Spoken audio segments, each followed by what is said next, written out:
Shalom aleihim bisem Yeshua Hamashiach. Assalamualaikum warahmatullahi wabarakatuh. True God Jesus Christ bless you all. Yesus Kristus satu-satunya Allah yang benar memberkati kita sekalian. Segala hormat kemuliaan untuk Yesus Kristus satu-satunya Allah yang benar. Allah segala masa, sebelum segala abad, sekarang sampai selama-lamanya. Ini lagi-lagi seri mu'alaf aneh ya. Begini, mu'alaf selalu menang debat dengan pendeta Tritunggal atau pendeta Nasrani. Mu'alaf itu selalu menang ya. Saya dapat WA bahwa mu'alaf itu sangat bangga selalu menang kalau debat sama pendeta Nasrani. Pendeta Nasrani sama pendeta HTD, sorry ya, nanya aja nggak berani. Mana itu yang namanya mu'alaf mulut licin, mana itu? Kagak ada. Ya, didatengin ke Bandung kagak berani nongol ya. Diajak masuk debat kagak berani. Mana itu mu'alaf yang bilang orang pinter jadi mu'alaf? Mana? Kalau sama pendeta HTD dan pendeta-pendeta dari Allah Esa, mu'alaf, kagak berani nanya. Tapi kalau dengan pendeta Tritunggal, dengan romo, dengan pastor, mu'alaf selalu menang kalau debat. Iya, ya. Ya. Lalu dia menyebutkan berapa ini? 6 hal, ya. 6 hal. 6 ini ditanyakan ke kami. Sebenarnya itu mereka itu tiktak antara mu'alaf dengan pendeta Tritunggal itu tiktak ya, tanya jawab itu debat gitu ya. Lalu tidak ada titik temunya ya. Lalu oleh mu'alaf ditanyakan ke kami ya, ditanyakan ke kami. Nomor 1. Kalau Yesus itu Roh Kudus, sekarang ini kalau Yesus adalah Roh Kudus, maka yang dibaptis itu Roh Kudus dong. Anda bisa bayangin tuh. Pendeta Tritunggal ya toh, romo sekolah 12 tahun, pendeta Tritunggal sekolah doktor 7 tahun, bisa-bisanya nanya gitu. Ya, bisa-bisanya tanya jawab dialog dan nggak bisa jawab.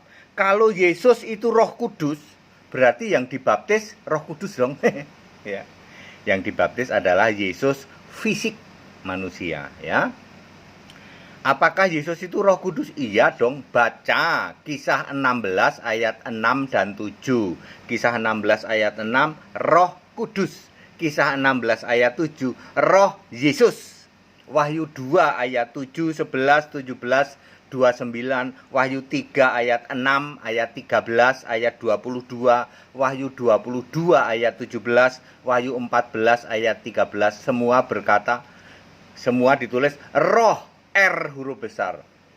Ya, siapa yang bertelinga hendaklah mendengarkan apa yang dikatakan Roh kepada jemaat. Ditulis pakai huruf merah. Yesus yang ngomong. Sebenarnya Yesus ingin berkata, siapa bertelinga hendaklah mendengarkan apa yang ku katakan. Sebab ku-nya ini huruf merah juga roh. Ya, roh itu adalah ku katakan.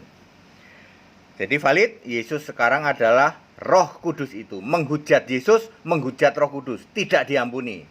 Ya, dunia akhiratnya itu pendeta nggak bisa jawab itu. Ya. Nomor 2, yang mati disalib itu berarti Bapa ikut mati. Itu ajarannya Yohanes Pentakostal itu. Ya, Yohanes Pentakostal Tritunggal selalu mengajarkan yang mati itu Yesus, karena Yesus adalah Bapa. Aku dan Bapa adalah satu, maka Yesus yang mati disalib, otomatis Bapa ikut mati disalib. Ya, mampetnya minta ampun ya. Ya. Kok bisa lulus ya Pak dokternya ya? Kok bisa lulus jadi romo ya? Aku dan Bapa adalah satu, dikira aku dan Bapa adalah sama. Ya. Ya, aku dan Bapa adalah satu, tidak berarti aku dan Bapa adalah sama. Gimana bisa sama? Aku Yesus itu fisik, sementara Bapa adalah kiasan diri Yesus yang adalah roh, adalah Allah. Gimana bisa sama? Ya. Maka Yesus berkata, aku dan Bapa adalah satu, artinya Bapa. Itu kiasan Yesus. Yohanes 16 ayat 25 ya. Efesus 2 ayat 15, yang mati adalah manusia dengan matinya sebagai manusia. Jadi yang mati itu Yesus yang manusia ya. 1 Yohanes 2 ayat 7, kalau kalian 2 Yohanes 1 ayat 7, 2 Yohanes 1 ayat 7, kalau kamu tidak mengakui bahwa Yesus datang jadi manusia, kamu penyesat antikristus. Ya, Yohanes Pentakosta tidak mengakui Yesus datang sebagai manusia. Yesus datang itu sebagai Allah katanya. Tritunggal juga datang sebagai Yesus datang sebagai Allah. Itu penyesat antikristus. 2 Yohanes 1 ayat 7. Makanya diledek sama mu'alaf. Allahmu bisa mati, Allahmu apa itu? Makan, minum, tidur gitu ya. Nomor 3. Kalau Yesus Tuhan, kenapa duduk di sebelah kanan Bapa? Ini katanya kata dari Ustadz dari mana katanya? Apa? Nggak tahu pakai mana-mana gitu ya. Ustadz dari mana atau apa tuh namanya ya? Kalau Yesus itu Tuhan, kenapa duduk di sebelah kanan Bapa? Mana ada ayat Alkitab Yesus duduk sebelah kanan Bapa? Nggak ada. Yang ada Matius 26 ayat 64, Yesus duduk sebelah kanan yang maha kuasa. Anak manusia akan duduk sebelah kanan yang maha kuasa. Nggak taunya yang maha kuasa adalah Yesus sendiri. Wahyu 1 ayat 8. Artinya Yesus berubah dari fisik manusia jadi roh. Gitu loh. Kok Romo sama pendeta bisa lulus ya? Nggak paham gitu. Duduk di sebelah kanan nggak paham, kok bisa lulus ya? Itu dia. Markus 16 ayat 19, Yesus duduk di sebelah kanan Allah. Siapakah Allahnya? Wahyu 21 ayat 7, Allahnya adalah Yesus. Jadi Yesus duduk di sebelah kanan Yesus sendiri. Artinya Yesus berubah dari fisik manusia Yesus manusia, menjadi roh di surga, yaitu Allah. Kalau roh itu Tuhan itu pasti roh ya. Di dalam Lukas 4 ayat 18 juga ada, roh Tuhan ada padaku ya. Allah itu pasti roh. Yohanes 4 ayat 24. Jadi ya pasti Tuhan itu pasti Allah ya. Nomor 4, kalau Taurat batal, 10 perintah Taurat juga batal dong. Jadi boleh dong mencuri, membunuh. Ya. Super mampet gitu. Romo, pendeta, ya Romo sekolah 12 tahun, pendeta sekolah 7 tahun. Kok mampet? Ya. Kok bisa lulus ya? Iya, ya. Kalau Taurat itu batal, berarti 10 perintah Allah batal dong. Lah ini dia mampetnya ya. Taurat itu ada 2 bagian besar. Yang satu adalah perintah doang ya. Yang kedua adalah perintah dan ketentuan. Maksudnya perintah lalu ada rincian ketentuannya. Ya. Contoh bayar persepuluhan, ada perintah membayar persepuluhan, ada ketentuannya, ya toh. Bayarnya begini ya, setiap tahun begini ya begini. Yang perintah dan ketentuan itu batal, ya. Efesus 2 ayat 15, ya. Tetapi yang perintah doang kagak batal. Hormatilah orang tua, jangan mencuri, jangan membunuh, kasihi sesama. Itu tidak batal. Diulang, Pak. Taurat ada 2 rincian besar. Yang pertama adalah perintah doang, itu nggak batal. Yang kedua, perintah dan ketentuannya. Sunat itu ada perintah, ada ketentuannya. Yang dipotong ujungnya, nggak boleh dipotong pangkalnya. Kalau sunat itu nggak ada ketentuannya, orang bebas potong pangkalnya doang. Ya para istri menjerit-jerit, yang dipotong laki-laki, yang menjerit wanita. Habis dipotongnya dipangkal. Itu kalau tidak ada aturannya. Ya, ada perintah, ada ketentuan. Ketentuannya ujungnya doang ya yang dipotong ya, umurnya 8 hari, bayi 8 hari potong. Apalagi persepuluhan ada ketentuannya. Buah sulung ada ketentuannya, batal. Ini pendeta nggak ngerti kayak gini. Wahai pendeta, Anda yang lulus doktor, Romo, Anda yang 12 tahun sekolah, aku mau nanya ini pendeta HTD nanya. Kamu paham nggak bahwa Taurat itu ada dua? Ada perintah doang, ada perintah dan ketentuan. Kamu paham nggak? Yang batal itu yang perintah dan ketentuan. Baca. Efesus 2 ayat 15. Nggak pernah paham, baru denger. Lah kok bisa lulus kamu? Kok bisa lulus jadi pendeta? Ya, jadi dokter lagi ya. Terus nomor 5, kalau Bapa itu tidak ada di surga, mengapa yang tahu kiamat hanya Bapa? Ini kebangetan sekali ya, nggak paham konteks waktu ya. Matius 24 ayat 36 ini ayat andalannya pendeta Yakub ini ya. Ya kami punya mantan Romo, mantan Romo jadi pendeta Yakub ya. Ayat andalannya ini ya. Ya. Selama jadi manusia yang tahu hari kiamat cuman Bapa. Matius 24 ayat 36. Tapi setelah Yesus naik ke surga ternyata yang menentukan hari kiamat Yesus bukan Bapa. Anda nggak paham toh konteks waktu bahwa Bapa itu kiasan Yesus hanya bersifat temporer. Sementara hanya 3,5 tahun selama Yesus melayani jadi manusia. Ya. Wahyu 20 ayat 11 ya, yang duduk di tahta putih adalah yang lanjut usianya di dalam Daniel 7 ayat 9 yang rambutnya putih itu. Tak lain dan tak bukan siapa? Yesus bukan Bapa. Di dalam Wahyu 1 ayat 14 rambutnya putih metah. Ya.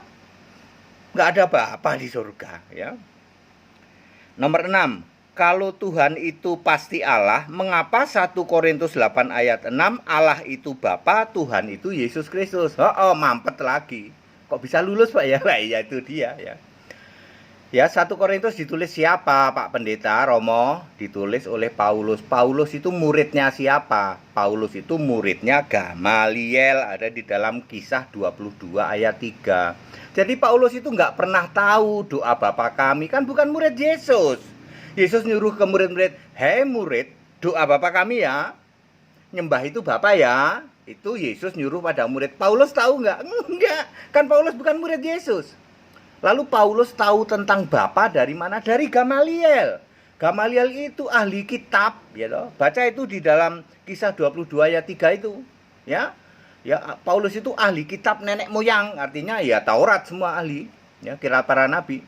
Lalu Bapa itu dari mana? Ya Bapa yang diajarkan Gamaliel. Siapa itu? Yesaya 63 ayat 16. Bapa adalah penebus kami. Yesaya 9 ayat 5. Bapa adalah Bapa kekal Yesus Kristus.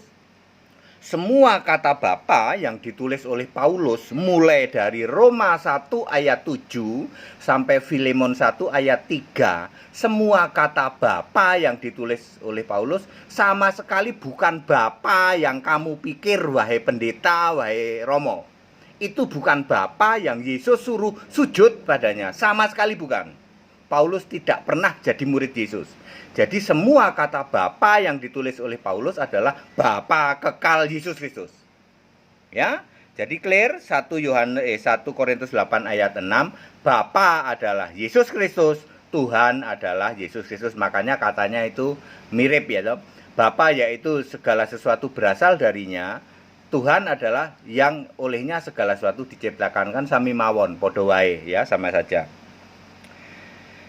Oke. Nah, bedain dengan kata Bapa yang ditulis oleh selain Paulus. Misalnya Kisah Para Rasul yang ditulis Lukas sampai kitab Wahyu ya. Mulai dari Kisah Para Rasul berapa ya? Kisah Para Rasul 1 ayat 3 itu muncul kata Bapa ya. Roma jangan dibaca. Roma itu kan punyanya Paulus, itu bapaknya beda, Bapa Yesus Kristus. Kisah Para Rasul, terus nanti ada setelah Filemon itu ya, ada Ibrani, semua itu sampai kitab Wahyu sebelum di surga, artinya Wahyu pasal 3 ya. Pasal 3 ayat 21 itu ada muncul kata Bapakku ya. Itu kebanyakan adalah Bapa kiasan ya, kecuali disebut khusus. Contoh misalnya ada 3 yang memberi kesaksian di surga, Bapa, Firman, dan Roh. Kalau di surga Bapaknya sudah pasti bukan Bapa kiasan, bukan Bapa kiasan Yesus, tetapi pasti Bapa kekal. Bapaknya Bapa kekal, Firman adalah Firman Allah. Wahyu Wahyu 13 ayat atau Wahyu 13 ayat 19 kalau tidak salah ya. Ya, ada di situ ada firman Allah, atau Wahyu, ya mungkin begitu ya. Agak lupa saya firman Allah. Terus roh adalah Roh Kudus yang Yesus sendiri. Ini kesaksian, ada 3 yang memberi kesaksian. Tidak ada ayat Alkitab, ada 3 Allah. Ada 3 Allah yang memberi kesaksian di surga, nggak ada gitu. Jadi 1 Yohanes 5 ayat 7 bukan bicara 3 Allah. 3 Allah tapi 1, mampetnya di situ. Makanya saya nanya, kok kalian bisa lulus jadi pastor? Kok bisa jadi doktor? Sudah jelas itu ada 3 yang memberi kesaksian di surga. Kalau di surga pasti bapaknya bukan bapak yang waktu Yesus di bumi. Firmannya pasti firman Allah. Rohnya pasti Roh Kudus ya Yesus sendiri. Maka dan 1 ketiganya adalah 1. Tidak berarti Allahnya 3-1. Yang bilang Allahnya 3-1 yang mana? Kok bisa lulus kamu jadi pastor, jadi pendeta, doktor lagi? Ya. Sampai mana tadi ya? Oh, sudah habis 6 saja ya. Mu'alaf kalau debat sama pendeta, sama pastor dari Tritunggal, dari Nasrani, sudah pasti mu'alafnya menang. Tapi kalau sama Allah Esa kagak berani. Ya, sudah dibuktikan ya. Ya, semua pemirsa tahu ya, mu'alaf suruh sama Allah Esa nggak ada yang berani ya, nggak ada. Ya, dijapri dulu. Kita kan gitu caranya. Mau debat kasih materi, dijapri dulu. Udah bingung dia, ngeper dia. Gimana mau debat, semua udah dijelaskan ini sama pendeta HTD ini, ayat Alkitab semua, mau nanya apa, sekali nanya dikek balik, dimakjelep. Enggak kan berani dia. Tapi kalau sama pendeta Nasrani, para pastor, seharian debat, tafsir lawan tafsir. Orang mu'alaf kan tafsir juga, mu'alaf tafsir, Nasrani, pendeta Nasrani, pastor juga tafsir juga. Kan teologi itu ilmu tafsir ya toh. Tafsir ketemu tafsir, debat seharian ya toh. Seru ya toh. Pepesan kosong, nggak ada kebenaran sama sekali yang disampaikan. Begitu ke Allah Esa, ya, ke GAE, ke kami, nggak berani. Sudah dibuktikan? Sudah, berkali-kali. Termasuk pendeta, termasuk Romo, ada yang berani nggak debat ke sini? Nggak ada.